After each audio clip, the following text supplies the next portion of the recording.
Hello, aspirants. Welcome to Chetan Bharat Learning. Recently, on the last Sunday, UPSC Civil Service pre-examination held. We firmly believe that majority of the sincere aspirants have done fairly well in the examination. We are also receiving many a feedback by the aspirants, जिसमें ज़्यादातर जो aspirants अच्छी मेहनत कर रहे थे पिछले समय से, उनका ये कहना है कि सर पेपर वॉज डुएबल और उनकी पेपर में परफॉर्मेंस अच्छी है। अब पेपर डुएबल था, बहुत ज़्यादा टफ था, बहुत सिंपल था या मॉडरेटली टफ था, ये तो हमें पता चलेगा जब हम क्वेश्चंस को डिटेल में एनालाइज करेंगे।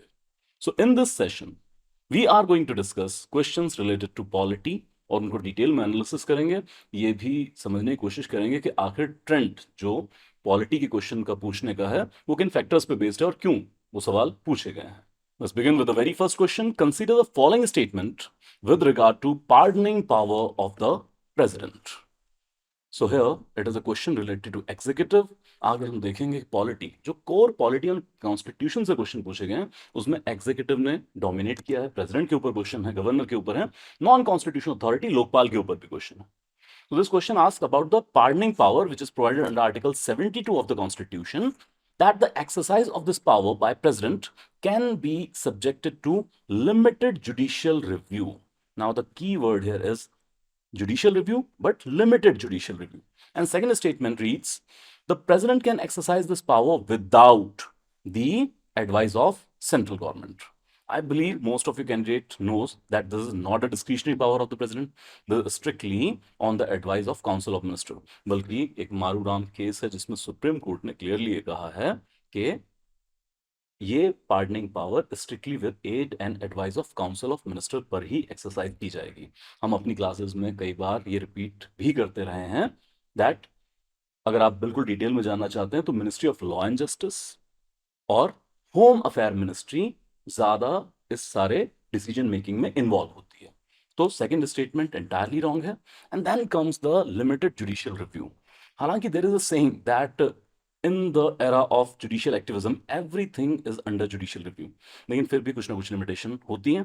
पहली चीज ये कि पहला स्टेटमेंट करेक्ट है, लेकिन अगर इस पर कुछ कंफ्यूजन आती है तो जिन स्टूडेंट ने खासकर पढ़ा था करंट अफेयर के अंदर भारतीय नागरिक सुरक्षा संहिता, तो आई बिलीव ये क्वेश्चन भी बनाया गया because of current affair value. पिछले लगभग एक साल से पार्डनिंग पावर के ऊपर काफी लिटरेचर न्यूज़पेपर के अंदर लिखा जा रहा है, डिबेट का एक इशू ये रहा है। और भारतीय नागरिक सुरक्षा के सेक्शन 472 के अंदर जो सीआरपीसी को हटा के नया प्रोसीजरल लॉ ला गया है, भारतीय नागरिक सुरक्षा संहिता 472 सेक्शन के अंदर पार्डनिंग पावर जो प्रेसिडेंट की, इसको नॉन अपीलेबल कर दिया गया है कि एक बार प्रेसिडेंट मर्सी पिटीशन डिसाइड कर देंगे तो वो किसी कोर्ट में चैलेंज नहीं किया जा सकता है। हमने अपनी क्लासेस के अंदर डिस्कस भी किया था because this is after the Nirbhaya experience कि निर्भया के वकीलों ने जिस तरह से लगातार पिटीशन फाइल की थी, शायद उससे इंस्पायर होकर सरकार ने इन लूपहोल्स को प्लग किया है। And another thing we discuss that कि भाई अभी भी प्रेसिडेंट के ऊपर इसको टाइम बाउंड नहीं किया गया है कि वो कितने टाइम में इसके ऊपर डिसीजन लेंगे। नेवरदलेस अगर 472 में इसको नॉन अपीलेबल भी किया है तो भी रिट मैटर बना के तो ले जाया जा सकता है। और स्टेटमेंट क्लियरली कह रही है दैट लिमिटेड जुडिशियल रिव्यूज के ऊपर हो सकता है। तो first statement is correct, so answer will be A1 only. Then we move to consider the following statement. Now this is related to parliament. On the dissolution of the House of People, the Speaker shall not vacate his or her office until immediately before the first meeting of House of People under the after the dissolution. Point one. Second, according to the provision of the Constitution of India, a member of the House of People, on being elected as speaker shall resign, means he is duty bound और she is duty bound कि उनको resign ही करना पड़ेगा from his और हर political party immediately जैसे ही वो speaker चुने जाते हैं। तीसरा है the speaker of the house of the people may be removed from his और her office by a resolution of the house of the people passed by the majority of all the then members. This is the effective majority needed of the House, provided that no such resolution shall be moved unless at least 14-day notice has been given of the intention to move this resolution. Now, this question largely emanates from Article 94 and 93 of the Constitution. or rather you may say that about the anti-defection law. So here it comes. Article 94 deals with the resignation or removal or the dismissal of the speaker and deputy speaker. तो पहली चीज ये है कि जो पहला ये statement पूछा गया तो मल्टीपल बार पूछा जा चुका है, स्टेट एग्जाम्स में भी पूछा जा चुका है कई बार लेजिस्लेटिव असेंबली के स्पीकर के रेस्पेक्ट में. तो this is rather followed that speaker even after the dissolution of Lok Sabha immediately resign नहीं करते हैं और इनको एक सिंबॉलिक तरीके से इस ऑफिस को कैरी ऑन रखा जाता है. और जैसे न्यूली इलेक्टेड लोकसभा की पहली मीटिंग होने वाली होती है उससे पहले जो स्पीकर हैं सिटिंग वो रिजाइन करते हैं. एंड वीजा विज नो कि पहली सिटिंग जब होगी वहां पर स्पीकर प्रोटेम स्पीकर का काम देख रहे होंगे. So first statement is correct. Then second thing कि क्या ये डिजायर्ड है कॉन्स्टिट्यूशनली कि जैसे ही कोई एमपी स्पीकर चुना जाता है, अब 93 आर्टिकल के अंदर ये है कि हाउस ऑफ द पीपल अपने आप में से ही किसी एमपी को स्पीकर और डिप्टी स्पीकर चुनेंगे. तो जैसे ही वो स्पीकर चुने जाएंगे क्या उनको इमीडिएटली रिजाइन करना पड़ेगा? Now this is not desired by the constitution, not in the article 93 और 94, not even in anti defection law. हाँ, एंटी डिफेक्शन लॉ का एक प्रोवाइजो ये कहता है कि अगर स्पीकर अपनी पॉलिटिकल पार्टी से रिजाइन कर दें after getting selected as speaker तो फिर उनको एंटी डिफेक्शन लॉ से एग्जम्पशन मिल जाएगी जब तक वो अपनी पोस्ट पर रहते हैं, लेकिन कहीं पर भी ड्यूटी बाउंड नहीं है रिजाइन करने के लिए. So this statement is incorrect. Second is not allowed. Then जो है रिमूवल के बारे में, again article 94 clearly mandates that speaker can be remove from the house upon a resolution supported by effective majority, that is all the then members. लेकिन इसके लिए 14 दिन का नोटिस सर्व करना होता है. So first and third statement is correct. Our answer is C only. Correct ही इसके अंदर पूछा गया है. Move to consider the following statement.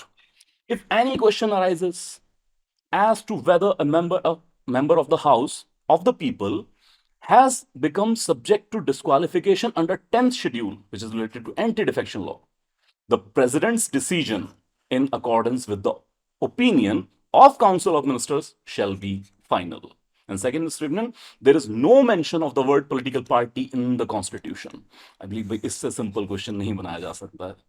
Like जो भी पॉलिटी को सिंसियरली तैयार करते हैं इस चीज को समझ के, इसके तो कई बार रट्टे लग चुके होते हैं कि डिस्क्वालिफिकेशन जब भी होगी एंटी डिफेक्शन लॉ में presiding officer will be the deciding officer. So यहां पर लोकसभा का क्योंकि पूछा गया तो here it will be the speaker not the president. हम अपनी क्लास के अंदर कई बार करते थे कि आप दो तरह से इसको याद करें. एक है जनरल डिस्क्वालिफिकेशन जो may be office of profit, loss of citizenship या किसी भी आधार पर अगर किसी एमपी को डिस्क्वालीफाई किया जा रहा है तो डिसाइडिंग ऑफिसर तब प्रेसिडेंट होंगे. लेकिन और अच्छा उसमें भी प्रेसिडेंट किसके, काउंसिल ऑफ मिनिस्टर के कहने पे नहीं बल्कि इलेक्शन कमीशन ऑफ इंडिया की सजेशन पर उनको डिस्क्वालीफाई करेंगे. और सिर्फ एक डिस्क्वालिफिकेशन है अंडर एंटी डिफेक्शन लॉ जहां पर presiding officer is the deciding authority. और कुछ याद करें तो हमने ये भी पढ़ा था कि प्रिसाइडिंग ऑफिसर का ये decision earlier final and binding होता था, लेकिन किहोतो होलोहन केस के बाद अब इसको जुडिशियल रिव्यू के लिए ओपन किया जा चुका है. Now, second statement, there is no mention of the word political party in the Constitution of India. So, original Constitution में political party word use नहीं किया गया था, but जब 52nd Amendment 1985 के अंदर 10 शेड्यूल ऐड किया गया with anti-defection law, तब political party word use किया गया है. पैराग्राफ 2 के अंदर शेड्यूल जो आपका 10 है, पैराग्राफ 2 में पॉलिटिकल पार्टी वर्ड यूज किया गया. वहीं से तो याद था कि पॉलिटिकल पार्टी छोड़ने पर एंटी डिफेक्शन लॉ अट्रैक्ट किया जाएगा. So second statement is not correct. So answer is neither 1 nor 2 are correct. Move to with reference to the Indian polity consider the following statement. Again with the president and president's power of ordinance प्रोमulgation under article 1, 2, 3. But जैसा हम लगातार एक trend follow कर रहे हैं UPSC के साथ कि बहुत ज्यादा स्टैटिक भी ना पूछकर कुछ सवालों में इंप्लीकेशन यूज किया जा रहा है कि वो पावर आखिर इंप्लाई कैसे की जाती है. सेम इज द एग्जांपल है that an ordinance can amend central act. कि चलिए ठीक है ऑर्डिनेंस पास तो कर देंगे लेकिन क्या किसी सेंट्रल एक्ट को अमेंड भी किया जा सकता है? Very plain and simple. Act और ऑर्डिनेंस में जो बेसिक फर्क है वो ये है कि एक्ट परमानेंट होता है और ऑर्डिनेंस टेम्परेरी. तो ऑर्डिनेंस किसी सेंट्रल एक्ट को अमेंड करने के लिए भी लाया जा सकता है. सो ग्लेरिंग एग्जाम्पल है निर्भया के बाद, जब सारे ही देश में ये हुआ कि रेप के खिलाफ सख्त कानून चाहिए, तो क्रिमिनल अमेंडमेंट एक्ट 2013 में बाद में पास किया गया था, उससे पहले क्रिमिनल अमेंडमेंट ऑर्डिनेंस लाया गया था, उसमें आईपीसी को अमेंड कर दिया गया था। सो यस, पहला स्टेटमेंट करेक्ट है। Then an ordinance can abridge a fundamental right. Now this is absolute wrong. We know under article 13 no law can abridge the fundamental rights. And if any law can abridge the, or any law abridges the fundamental rights, that shall be declared unconstitutional and void. And when we read the definition of law under Article 13, ordinance word is written there. So even ordinance cannot take away or abridge the fundamental right. Then it comes to an ordinance can come into effect from back date. क्या retrospective इसको लागू कर सकते हैं? Yes sir, लागू कर सकते हैं। बस हाँ, फर्क ये रहेगा, जो आर्टिकल 20 क्लॉज 3 की लिमिटेशन है कि criminal laws can not be implemented retrospectively. तो अगर ऑर्डिनेंस सिविल टॉपिक के ऊपर है, उसको रेट्रोस्पेक्टिवली लागू कर सकते हैं। Third statement is also correct. हमें करेक्ट फाइंड करने थे, so 1 and 3 is the correct statement, C is the answer. Moving to consider the following statement. Statement 1, in India the state governments have no power for making rules for grants of concession in respect of extraction of minor minerals, even though such minerals are located in their territories. And second, in India, central government has the power to notify minor minerals under the relevant law. देखिए, सबसे पहले ये question आया है current affair value की वजह से। इसको लेके सुप्रीम कोर्ट में बाकायदा केस फाइल हुआ था और कहा गया था, उसमें बेसिक क्वेश्चन भी था, क्या स्टेट गवर्नमेंट कंसेशन दे सकते हैं माइनर मिनरल की एक्सट्रैक्शन के टाइम पर। और उसमें सुप्रीम कोर्ट ने भी होल्ड किया था कि state governments can, because of the MMDR act, जो minor mineral development regulation act है, उसके अंदर बाकायदा स्टेट को पावर है कि वो कंसेशन दे सकते हैं। सो यहां पर लिखा गया है no power, this is a wrong statement. And second, it comes that central government has the power to notify minor minerals under the relevant law. यहां पर ये थोड़ा सा प्रॉब्लमैटिक है कि रेलेवेंट लॉ आप कौन सी बात कर रहे हैं, क्योंकि जब माइनर मिनरल्स की बात करते हैं तो डिफरेंट लॉज हैं about their extraction, about their lease, about their sale, about their promotion, about their utilisation. तो रेलेवेंट लॉ क्योंकि किसी भी स्टेटमेंट बहुत क्लियर नहीं है, तो थोड़ा डाइसी है। लेकिन ओवरऑल अगर आप MMDR एक्ट देखें तो हाँ, ये स्टेटमेंट काफी हद तक ट्रू है, that central government has the power to notify minor minerals. So statement 2 is correct, 1 is not correct.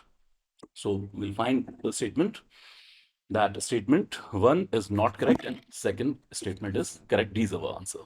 Moving to consider the following pairs. Now, this is about the reorganization, very traditional question, but bit of detailing. It is being asked that Arunachal Pradesh, Nagaland और त्रिपुरा और इनके बारे में description. तो अरुणाचल प्रदेश के बारे में the capital is named after a fort and state has 2 national parks. So it is about Itanagar. First of all, तो जो एटा फोर्ट था, it's called like brick. सो उसी के आधार पर इसकी कैपिटल का नेम है, और इसके अलावा मॉलिंग और नामधापा 2 नेशनल पार्क भी इसके पास है। अब this is very unique question, जहां पर आपको पॉलिटी के अंदर ज्योग्राफी या एनवायरनमेंट का मिक्सचर देखने को मिल रहा है। This is the uniqueness of UPSC कि वो ग्लास सीलिंग को ब्रेक करती है क्वेश्चंस के बीच में। एक सब्जेक्ट की नॉलेज अब वो प्री में ही दूसरे सब्जेक्ट में भी इन्वॉल्व करने लग पड़े हैं। Second, about the Nagaland, that state came into existence on the basis of Constitutional Amendment Act. 13th constitutional amendment किया गया था इसके लिए। ना इट कैन बी आस्क्ड कि सर स्टेट बनाने के लिए तो कॉन्स्टिट्यूशन बनने की जरूरत नहीं होती है, लेकिन क्योंकि नागालैंड को स्पेशल स्टेटस भी दिया गया आर्टिकल 371A के through, that's why it is related to constitutional amendment. It is also correct. And then Tripura, initially it is part C state, it became a centrally administered territory with the reorganization of states in 1956 and later attained full-fledged state. 1949 में जो princely state हुआ करती थी वो India में मर्ज की गई, और उसके बाद इसको पहले पार्ट C के अंदर रखा गया, फिर एज अ यूटी इसको रखा गया, और उसके बाद में नॉर्थ ईस्ट रीऑर्गेनाइजेशन एक्ट के थ्रू त्रिपुरा को 1972 में फुल स्टेटहुड भी प्रोवाइड कर दिया गया था। So all 3 pairs are correctly matched here. Moving to, with reference to India, consider the following statement. Now, how many of the above were established as per the provision of the constitution. Now इसमें सीधा सीधा नहीं पूछा है which is the constitutional body or not, but हाँ as per the provision of the constitution कौन सी body establish हुई है. Now it comes the interstate council, second option national security council, and then come zonal council. Now we know कि zonal council are statutory body. So this is because of states reorganization act of 1956 itself. And then it comes National Security Council, ये constitution में हम कहीं पढ़ते नहीं है. और फिर आता है interstate council which is emanating from article 263. Article 263 के अंदर प्रेसिडेंट को ये पावर है कि वो कोई भी matter which is likely to rise और हैज अराइजन, जिसमें सेंटर स्टेट का कुछ या पीपल ऑफ इंडिया का कुछ इंटरेस्ट है, उसके लिए इंटरस्टेट काउंसिल बना सकते हैं. 1990 ऑनवर्ड्स इसको परमानेंट कर दिया गया था ऑन रिकमेंडेशन ऑफ सरकार या कमीशन. सो कॉन्स्टिट्यूशन से इंस्पायर होके या फिर as per the provision of the constitution body है इंटरस्टेट काउंसिल, बाकी की दो नहीं है. So one only is the answer. Very traditional जो क्वेश्चन पूछा जाता है कौन सी बॉडी कॉन्स्टिट्यूशनल है कौन सी नहीं है, same reiteration in the question. Then we come to consider following pair. Now again इससे ज्यादा सिंपल क्वेश्चन हम एक्सपेक्ट नहीं कर सकते हैं यूपीएससी से. We come to that provision of the constitution of India and stated under which part और which chapter. So वही तीन का mix, fundamental right, DPSP and fundamental duty. The objective work identify करना है कहां पर कौन सा प्रोविजन किस चैप्टर के अंदर दिया गया है. और पूछा गया है how many pairs are correctly matched. Now separation of judiciary from the executive in the public services of the state. So Article 50 from the DPSP provides for the same. Then fundamental duties के बरस बताया गया है valuing and preserving of the rich heritage of our composite culture. Article 51A, and if I am not wrong and my memory serves me better, F 51AF, that provides for valuing and preserving the rich heritage and composite culture. जैसे हम class में कई बार बात भी करते थे कि to conserve your individual या to conserve your unique culture is your fundamental right, but now it is your duty to celebrate the composite culture of India. Then comes fundamental right के बरक्स के prohibition of employment of children below the age of 14 years in the factories. I believe you know Article 24 especially provided for the prohibition of child labor in the country. So all three pairs are correctly matched. Then we consider the following statement. With reference to the Constitution of India, if an area in a state is declared as scheduled area under 5th schedule, then what can happen? Number one, the state government loses its executive power in such areas and a local body assumes total administration. तो अगर कहीं scheduled area जो power है president के पास किसी भी state के अंदर, शेड्यूल्ड एरिया जो कि ट्राइबल एरिया है उसको अनाउंस करने की पावर प्रेसिडेंट के पास है, लेकिन अगर शेड्यूल्ड एरिया अनाउंस कर दिया जाए तो क्या स्टेट एग्जीक्यूटिव की एग्जीक्यूटिव पावर, स्टेट सरकार की एग्जीक्यूटिव पावर वहां से खत्म हो जाती है? Answer is no. भाई वो ट्राइबल उस स्टेट की भी जिम्मेवारी है. पहला स्टेटमेंट एंटायरली रॉन्ग है. Then the union government can take over the total administration of such area under certain circumstances on the recommendation of the governor. Now this is a bit dicey statement, hazy language use की गई इसके अंदर. अब इसका particular source निकालना तो थोड़ा मुश्किल, लेकिन हाँ जिस तरह की लैंग्वेज यूज की गई है, अब क्वेश्चन मेकर के माइंड में क्या चल रहा था उस वक्त, इट कम्स विद कि टोटल कंट्रोल ले सकते हैं under certain circumstances on the recommendation of governor. So I believe they are talking about Article 356 जहां पर ये लिखा है that entire state या किसी पार्ट में भी कंट्रोल लिया जा सकता है. So this statement with all likelihood I believe will be corrected by the UPSC. हालांकि मैं इसके लिए कहूंगा जरूर कि एक बार हम यूपीएससी के आंसर की का जरूर वेट करेंगे. So here answer will be the only second statement is correct. First तो entirely wrong है ही है. Then we come to consider following subjects under the Constitution of India. List 1, Union List and 7th Schedule, the extent of the executive power of the state, then condition of the governor's office. For a constitutional amendment with respect to which of the above, ratification by the legislatures of not less than half of the state is required before presenting the bill to the President of India for assent. This comes with Article 368, Clause 2. As we know under article 368 दो तरीके provide किए गए हैं constitution को amend करने के। एक with the special majority in the houses of parliament, both houses of parliament, and second thing, खासकर जो सेंटर स्टेट रिलेशन वाला कहीं पर ज्यादा चैप्टर है जुडिशरी का है, वहां पर with the special majority in both houses of parliament and also with the ratification of at least half of the state, जैसे एग्जांपल जीएसटी अमेंडमेंट था। तो हाफ ऑफ द स्टेट की रेटिफिकेशन की कहां जरूरत पड़ती है?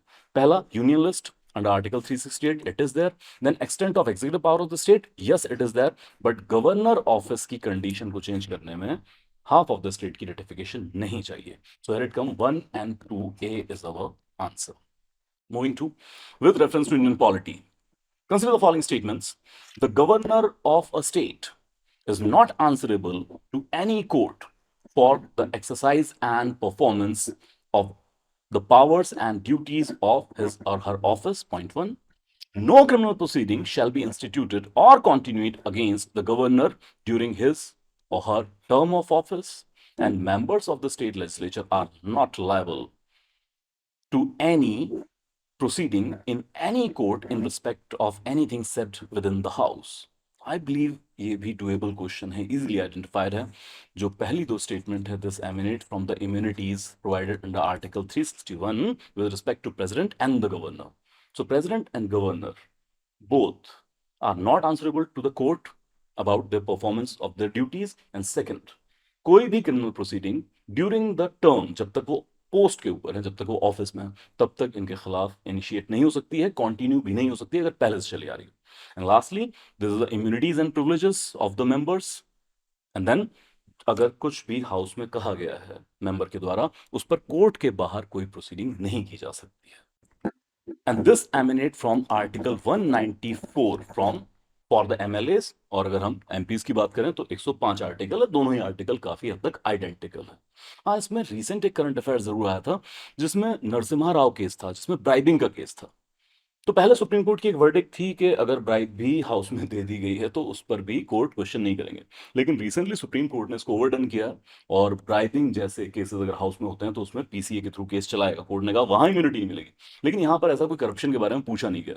यहाँ पर सिंपली पूछा गया है कि अगर कुछ भी एमएलए कहते हैं हाउस के अंदर, तो बाहर उनके ऊपर कार्रवाई नहीं होगी किसी कोर्ट के अंदर। It is a correct statement. So correct statement पूछे गए हैं। All 1, 2 and 3 are correct statements.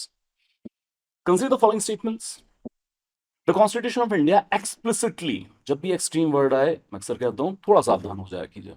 The Constitution of India explicitly mentions that in certain sphere, governor of a state act in his or her own discretion. इसी को देख लेते हैं। Very plain and simple. 163 article which shows the relation between the Council of Minister and the state governor. तो वहां पे clear लिखा गया है that there shall be a council of minister headed by CM to aid and advise the governor, who shall act accordance to the advice, except in case insofar as the governor under the constitutional provision has to act in his discretion. ये word वहां पर specially use हुआ है, तो explicitly mention किया गया है under article 163। इसके अलावा भी कुछ एग्जांपल जैसे आर्टिकल 200, इसके अलावा आर्टिकल 356 इसी के एग्जांपल के तौर पे है। Then the President of India can, of his her own, reserve a bill passed by the state legislature for his or her consideration without it being forwarded by the governor of the state concerned. तो क्या president खुद अपने behalf पर किसी भी state bill को reserve कर सकते हैं विदाउट गवर्नर की कंसिडरेशन के? नाउ इससे रिलेटेड दो ही आर्टिकल हैं, आर्टिकल 200 एंड आर्टिकल 201। और सिर्फ गवर्नर को यह पावर है अंडर आर्टिकल 200 कि स्टेट के बिल को रिजर्व कर सकते हैं प्रेसिडेंट के लिए। प्रेसिडेंट खुद से ये नहीं कर सकते हैं। हाँ, 201 में प्रेसिडेंट की पावर है कि ऐसे रिजर्व बिल के ऊपर वो क्या डिसीजन ले सकता है।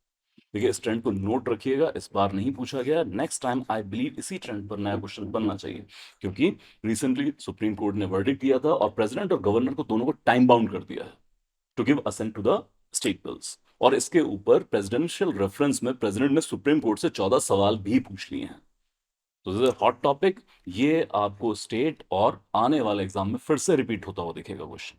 सो here it come, explicitly mentioned, yes it is, and president खुद से रिजर्व नहीं कर सकते हैं. Second statement incorrect. So our answer is one only. Move to consider the following statement.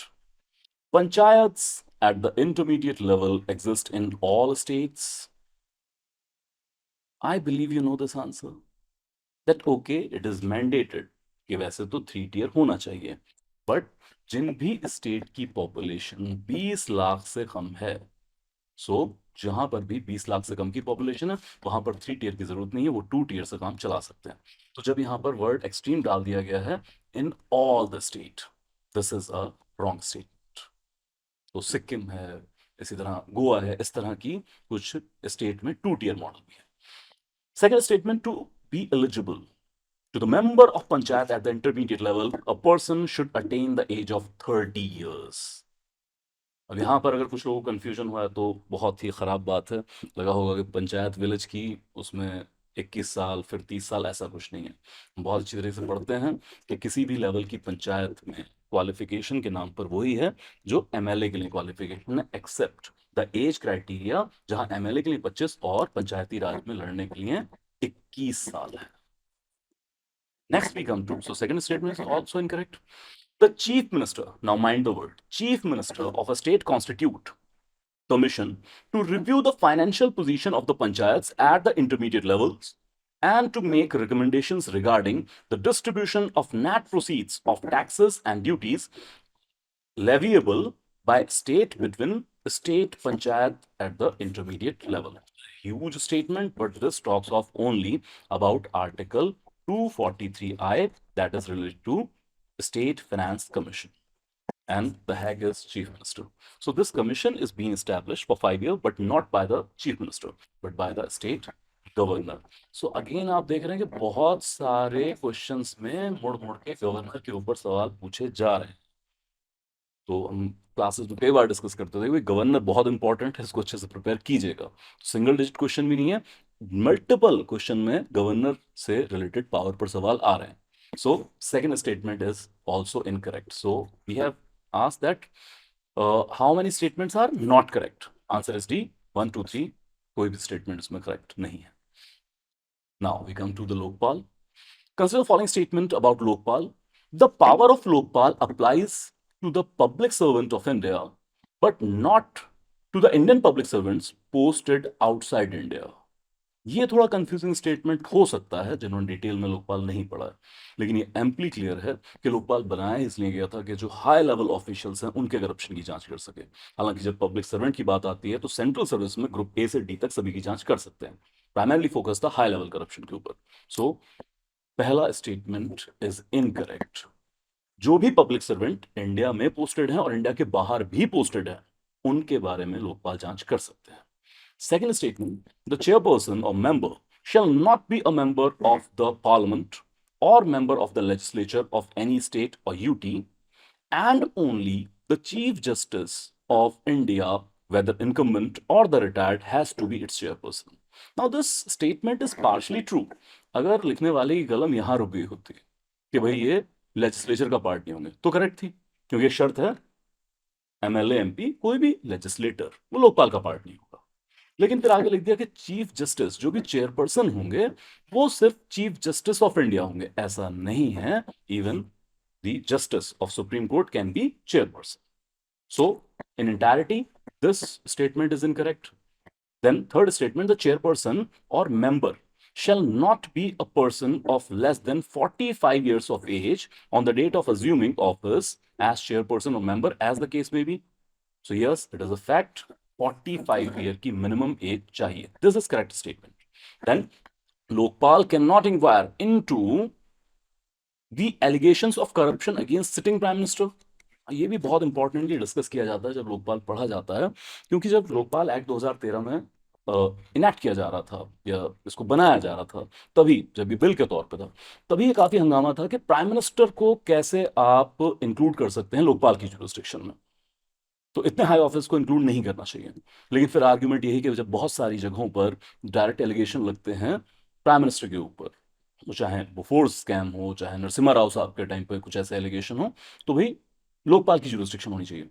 तो याद रखिए, पहली चीज, prime minister comes under the jurisdiction of Lokpal. अब जैसे ही स्टेटमेंट ट्रू होता है अकॉर्डिंग टू लोकपाल एक्ट, ये स्टेटमेंट रॉन्ग हो जाएगा जो क्वेश्चन पूछा गया कि can not inquire the prime minister in allocation of corruption. So statement is wrong, but इसको डिटेल में देख लें कि प्राइम मिनिस्टर के खिलाफ इंक्वायरी के लिए स्पेशल प्रोविजन है। एक तो जब तक लोकपाल जो 9 मेंबर कमीशन है, जब तक उसके 2/3 बॉडी उसको सैंक्शन नहीं करेंगे तब तक इंक्वायरी नहीं होगी। और कुछ एरिना वो एक्सेप्शन में है, जैसे इंटरनल सिक्योरिटी, एक्सटर्नल सिक्योरिटी है, जैसे एटॉमिक एनर्जी है, डिफेंस है। इन सारे सेक्टर में करप्शन की जांच नहीं करेंगे Lokpal against the prime minister. So prime minister comes under the jurisdiction of Lokpal but with some caveat. As far as this statement, that is the wrong statement. So which of the above statement given is above is are correct? So only third statement, A, is our answer. Next, 15 finance commission. देखिए जो 14 question हमने discuss किए हैं वो core polity and constitution के ऊपर है। और मेरे ख्याल से अब तक आपको अंदाजा हो गया होगा कि क्वेश्चन की डिफिकल्टी लेवल बहुत इंक्रीज नहीं की गई, बहुत कंफ्यूजिंग नहीं किया गया है। सो मॉडरेट टू डिफिकल्ट आप इसको जरूर कह सकते हैं। मतलब मैं ये भी नहीं कह चाहता हूँ कि हर एक कैंडिडेट इसको बहुत इजी केक वॉक कर देगा, कुछ इजी केक वॉक क्वेश्चन है वैसे उसके अंदर। मॉडरेट टू डिफिकल्ट आप इसको कह सकते हैं, लेकिन इम्पॉसिबल क्वेश्चन कोई नहीं है, सारे के सारे डुएबल क्वेश्चंस है अगर आपकी अच्छी तैयारी है। ना कुछ क्वेश्चन हम डिस्कस कर लेते हैं जो ट्रेडिशनली कॉन्स्टिट्यूशन या पॉलिटी के डोमेन में हम काउंट नहीं करते हैं बट रिलेटेड है। जैसे एक क्वेश्चन है 15 फाइनेंस कमीशन के बारे में, which we read in the fiscal federalism. So which of the following statement with regard to the recommendation of 15 Finance Commission of India are correct? हालांकि क्वेश्चन का जब टोन एंड टोनर आप देखेंगे तो it is more about economic term, क्योंकि numbers पूछे गए हैं। लेकिन एंड में हम देखेंगे कि अगर एक फैक्ट भी आपको अच्छे से पता है उसके आधार पर कैसे क्वेश्चन सॉल्व हो सकता है। Here it come, it has recommended grants of 4,800 crore rupees from the year 2022-23 to the year 25-26 for incentivizing state to enhance educational outcome।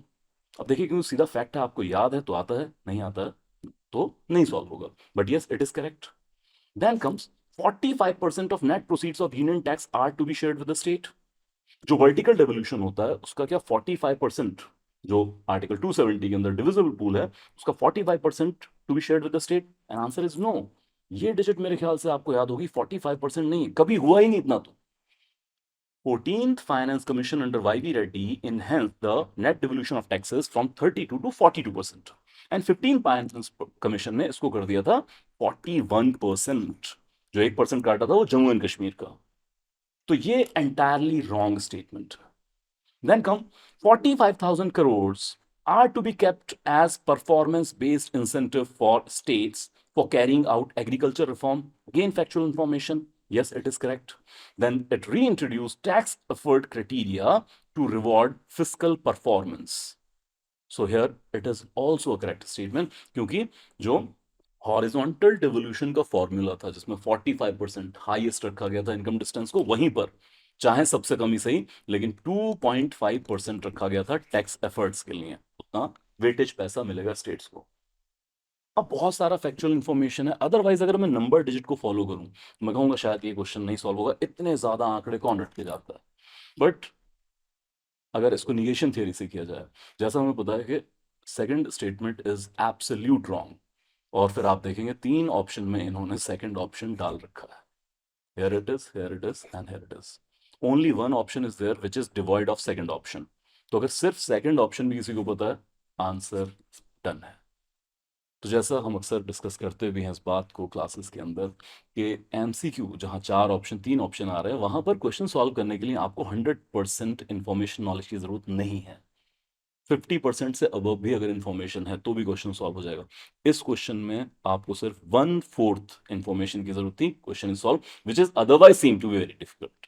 Okay, we move to consider the following statement about PM Surya Ghar Muft Bijli Yojana. तो कई बार schemes हम polity से relate कर लेते हैं, देख लेते हैं इसको। It targets installation of 1 crore solar rooftop panel in the residential sector. Yes, it is a correct statement. The Ministry of New and Renewable Energy aims at impart training on installation, operation, maintenance, repair of solar rooftop system at grassroots level.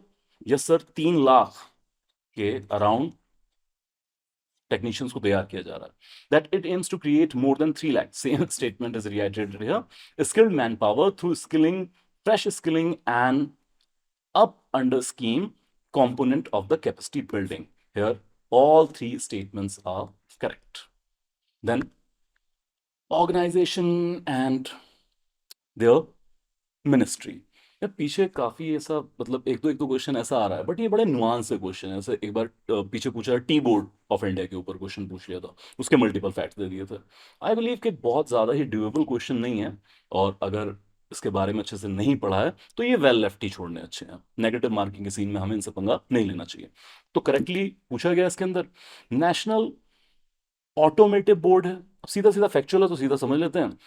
National automotive board क्या ministry of commerce and industry के अंदर आता है? An answer is no. So ये आता है ministry of heavy industry के अंदर. देन द कोयर बोर्ड है जो कोयर प्रमोशन के लिए बनाया गया है. This comes under ministry of MSME. And then comes the national centre for trade information. This comes under the ministry of commerce and industry. So none of the pair is correctly matched.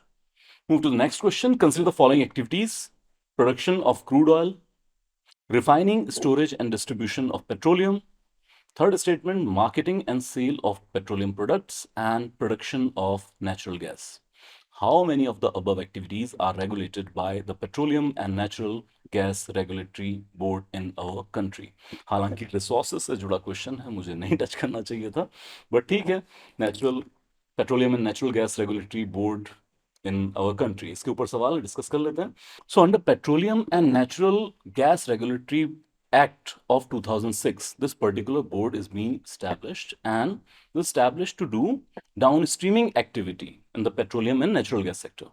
So this particular board is entitled with the responsibility for refining, storage, distribution, even sale of petroleum product.